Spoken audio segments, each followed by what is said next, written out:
Hi hello నమస్తే welcome to Surya creations Telugu YouTube channel.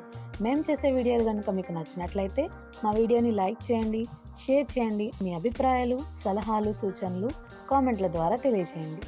మా ఛానల్ని సబ్స్క్రైబ్ చేసి పక్కనే ఉన్న బెల్ ఐకాన్ని ట్యాప్ చేయండి. ఇప్పుడు మనం లూయి బ్రెయిల్ జీవిత చరిత్ర భాగం 6 వీడియోలోకి వెళ్ళబోతున్నాం. ఇంతకుముందు భాగాల్లో లూయి బ్రెయిల్కి సంబంధించి మరియు అతడు కనిపెట్టిన బ్రెయిలీ లిపికి సంబంధించి అనేక విషయాలు మనం తెలుసుకున్నాం కదా. మరి ఈ వీడియోలో లూయి బ్రెయిల్ యొక్క ప్రత్యేకత గురించి మరియు బ్రెయిలీ లిపి యొక్క ప్రత్యేకత గురించి కొన్ని విషయాలు తెలుసుకుందాం. లూయి బ్రెయిల్ కనిపెట్టిన బ్రెయిలీ లిపి నేడు ప్రపంచ ప్రఖ్యాతిగాంచింది. దాని వలన నేడు అనేక మంది అంధులు విద్యను అభ్యసించగలుగుతున్నారు. ఈ ప్రపంచంలో సుమారుగా 4000కు పైగా లిఖిత భాషలు ఉన్నాయి. అయితే వాటిలో అంధుల కోసం ప్రత్యేకంగా ఉన్న వ్రాత పద్ధతులు చాలా తక్కువ. ఉన్న ఆ కొన్నింటిలో ఎక్కువగా చాలామంది ఉపయోగించే మరియు ఉపయోగిస్తున్న లిపి ఈ బ్రెయిలీ లిపి. చూపు ఉన్నవారైతే ఏ భాషనైనా తేలికగా నేర్చుకోవడానికి అవకాశం ఉంటుంది. మరి పుట్టుకతో నుండే చూపు లేని వారి పరిస్థితి ఏంటి అని ఆలోచించేవారికి ఒక చుక్కానిలా మారింది ఈ బ్రెయిలీ లిపి.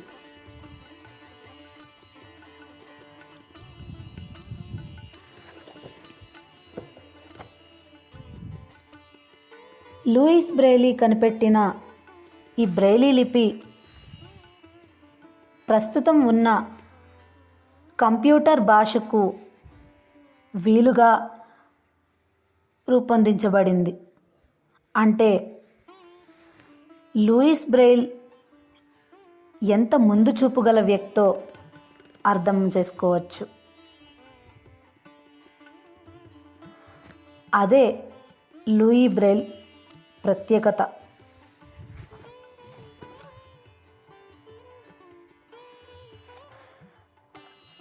తరువాత తరాల్లో వారికి ఉపయోగపడేలా ఆ రోజుల్లోనే ఆయన బ్రెయిలీ లిపిని కనుగొన్నారు. ఇక ఈ రోజున ప్రపంచ దేశాలన్నీ బ్రెయిలీ లిపిని ప్రోత్సహిస్తున్నాయి. దివ్యాంగులకు వీలైనంతగా ఈ వ్రాత పద్ధతిని చేరవేస్తున్నాయి. మన కేంద్ర ప్రభుత్వం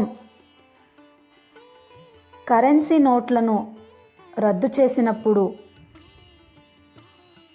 కొత్తగా తెచ్చిన కరెన్సీ నోట్లలో ఓవైపున దివ్యాంగులకు అర్థం చేసుకోవడానికి వీలుగా ప్రత్యేక లైన్లను ముద్రించింది.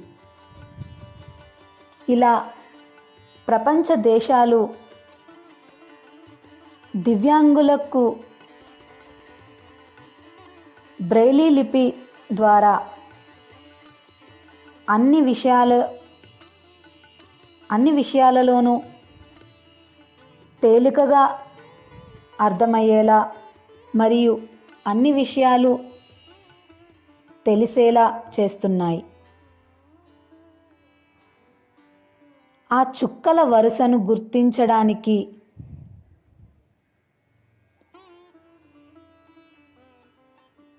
ప్యాటర్న్స్ ఆఫ్ రైజ్డ్ అని ఏ అక్షరమో గ్రహించడానికి వీలుగా ఏర్పాటు చేస్తున్నారు. తద్వారా విషయం తెలుసుకోవటానికి చాలా వీలుగా ఉంటుంది. చాలా విద్యా సంస్థలు అంధులతో పాటు సకలాంగులకు కూడా ప్రత్యేక ట్రైనింగ్స్ ఇస్తున్నారు.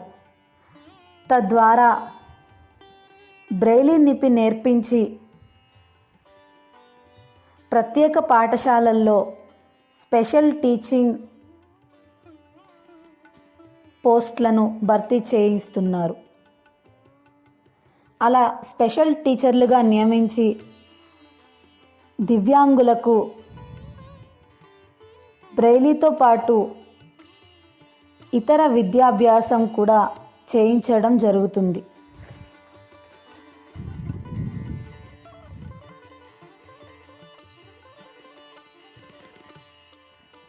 ఇప్పుడు లూయి బ్రెయిల్ అస్తమయం గురించి తెలుసుకుందాం. చిన్ననాటి నుండే అనేక అనారోగ్య సమస్యలతో బాధపడుతున్న లూయి బ్రెయిలీని క్షయవ్యాధి అనే మహమ్మారి పట్టి పీడించింది. దాంతో 1852 జనవరి 6న తన సొంత గ్రామమైన కూవ్రేలో 43 సంవత్సరాల చిన్న వయసులోనే లూయి బ్రెయిల్ ఈ లోకాన్ని విడిచి వెళ్ళిపోయారు. బ్రెయిలీ మరణం శతాబ్ది సందర్భంగా 1952లో అతని అస్థికలను ప్యారిస్లోని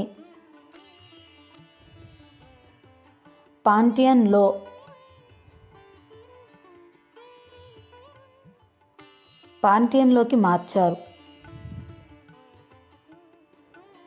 తద్వారా ఆయనకి ఒక విశిష్ట వ్యక్తిగా గౌరవం లభించింది.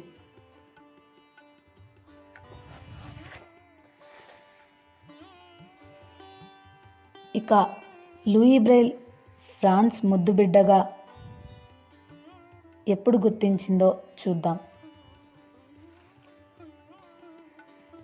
లూయి బ్రెయిల్ శిష్యులు తమ గురువుగారు రూపొందించిన బ్రెయిలీ లిపికి గుర్తింపు రావాలని పోరాటం చేయగా ఆ బ్రెయిలీ లిపిని అధికార భాషగా గుర్తింపు ఇచ్చి లూయి బ్రెయిల్ని ఫ్రాన్స్ దేశపు ముద్దుబిడ్డగా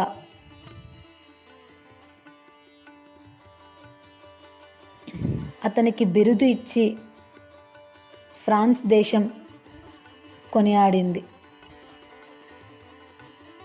అంతేకాకుండా ఈ రోజున ప్రపంచంలో అంధులందరికీ అన్ని రకాల పుస్తకాలు, పత్రికలు బ్రెయిలీ లిపిలోనే వస్తున్నాయి. అందుకే అంధుల మనసుల్లోనూ మరియు వారి చేతి ముని వేళ్లలోనూ చిరకాలం జీవిస్తూనే ఉంటాడు Louis Braille.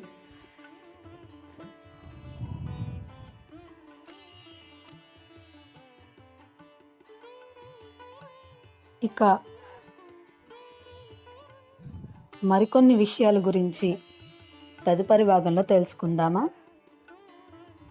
So stay tuned.